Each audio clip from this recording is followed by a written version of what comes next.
All right, so we're going to talk about what's actually wrong with the New Holland behind me here because it's pretty bad. Again, you guys saw the other night I was driving this thing down the road to go blow snow with it when it died in the middle of the road. I walked back to the house, which was fun in 7 degrees. Got the pickup, jump started it, pulled it out of the road, and as I was pulling it out of the road, the engine began to run away. An engine running away is when it is running on some type of ungoverned fuel source, whether it's pulling oil around the piston rings and burning that, or whether you've had an injection system failure and it's just dumping uncontrolled fuel into the engine. So I managed to get it shut down, fortunately, and then discovered I've cleaned most of it up now, but you guys saw in the other video, I had a pretty substantial fuel leak, it looked like, all over this engine. Which, I mean, yeah, that's a big problem. There were a lot of questions about why I continued to try to drive this tractor with a fuel leak, and I'll just touch on that right now. Diesel, unlike gasoline, is not, I guess, not quite as volatile, you would say. I'm sure somebody can correct me down in the comments with all the technical stuff, but basically, diesel is not as dangerous as gasoline when it comes to a leak starting a fire. Yes, it's dangerous, but I had a job that really had to be accomplished. I was trying to get it done. I didn't get it done, and that just turned into a much bigger problem for me, which we won't get into. But anyway, it tried to run away. I got it off to the side of the road, checked everything out, couldn't find any problems, so we jumped it off a second time, and I tried to use it. You guys saw it die with me then under a load. Well, give it another day or so. I picked up a new battery, put, $280 worth of battery in this thing for one battery. Yeah, these are not cheap, but that's okay. Put a new battery in it, started it up, and drove it home, and it ran just fine coming home, but there really wasn't any load on it. I was staying in low range, I was staying in low gears. I was intentionally trying not to stress this tractor until I could figure out exactly what was causing the problems I was having. So once I got it home, I properly repaired my broken wire here. I mean, I know a lot of people are not fans of crimped wire connections, but that's the only way you can put those little terminal ends on, so that's properly repaired enough for me. I fixed my wiring. I cleaned up as much of the leak as I could get to, and I started the tractor up, and it started right up just like a dream. And I let it sit here idling, and I couldn't find the fuel leak. I came out here, I crawled all over this engine, I stuck the camera all over this engine. I did everything I could try to do to figure out where this thing was leaking diesel from, and I just couldn't find it. Nothing smelled like diesel, nothing in the fuel system was getting wet. It just wasn't coming up at idle. So I jumped in, I bumped the throttle up to about 1500 RPM, and still nothing. Fuel system looks great. It had a little bit of smoke over there on the exhaust, but I didn't think much about it. That's pretty typical. I knew that joint, I thought, from the turbo into the downpipe was just corroded or something. I put a new band on it a while ago and didn't really see anything unusual. So I just figured, it leaks a little bit, I'll deal with it. But as I was sitting here with this tractor running at 1500 RPM, it just happened to catch my eye from the cab, and I glanced over and I saw oil leaking out from between the exhaust side of the turbo and the exhaust. Those of you that are familiar with turbocharged engines, you immediately know how major of an issue I have. And the light bulb immediately went off as to why this tractor tried to run away.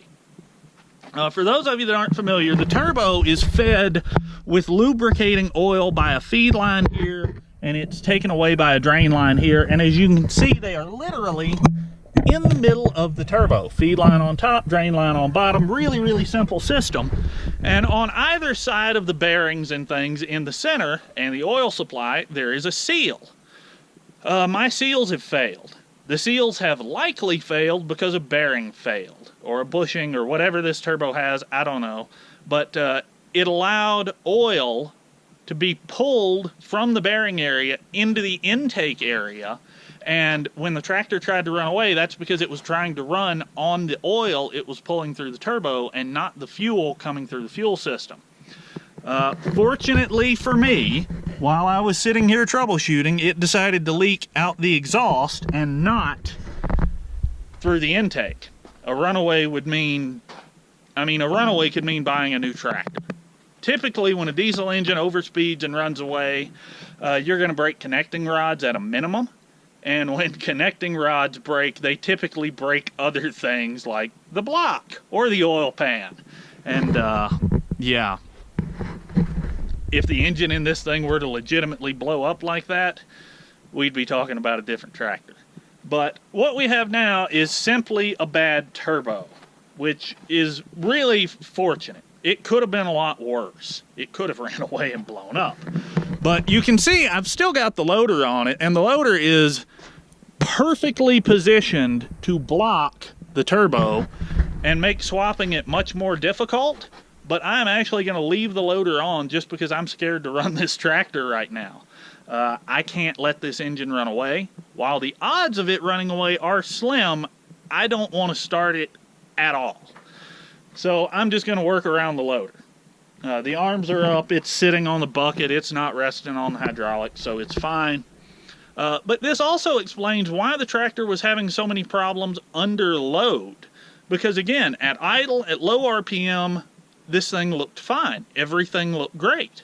But it wasn't until I started really putting a load on it, blowing snow or pulling up a hill or accelerating, that it began to have the problem over here and start pushing oil out the turbo. So that's what's going on. I just talked to my New Holland dealer on the phone. They don't have a turbo in stock, but they can have one here in just a few days. So I've already ordered it. It's coming. And you guys are going to get to see me swap them out. I thought about taking the old one off in this video, but I changed my mind. And the reason I changed my mind is I want to leave all of this sealed up and put together until the new turbo is here and ready to go on.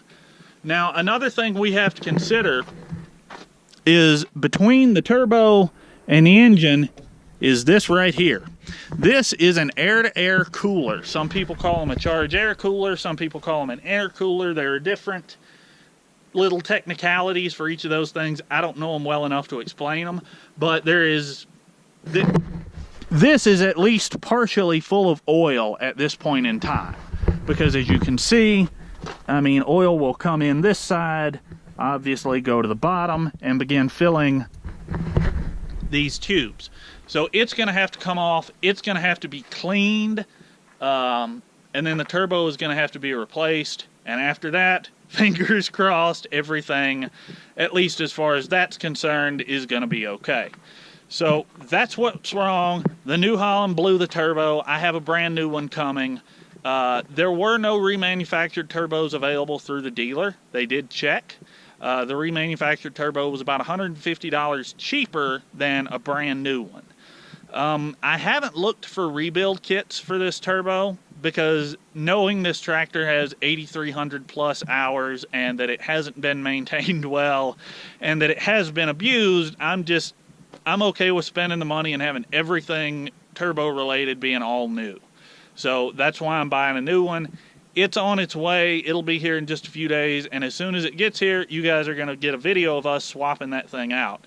In the meantime, I am going to be removing my air-to-air cooler. I'm going to have a radiator shop clean this thing because they can do a much better job of it than I would be able to. And I'm going to begin soaking my 4 turbo mounting bolts in penetrating oil. I'm going to use Aerocroil if I can find it, but if I can't, I'll just have to use something else. But that's where we are. That's what's going on. Subscribe if you want to see this thing ever hopefully run again. And yeah, thanks for watching. More later.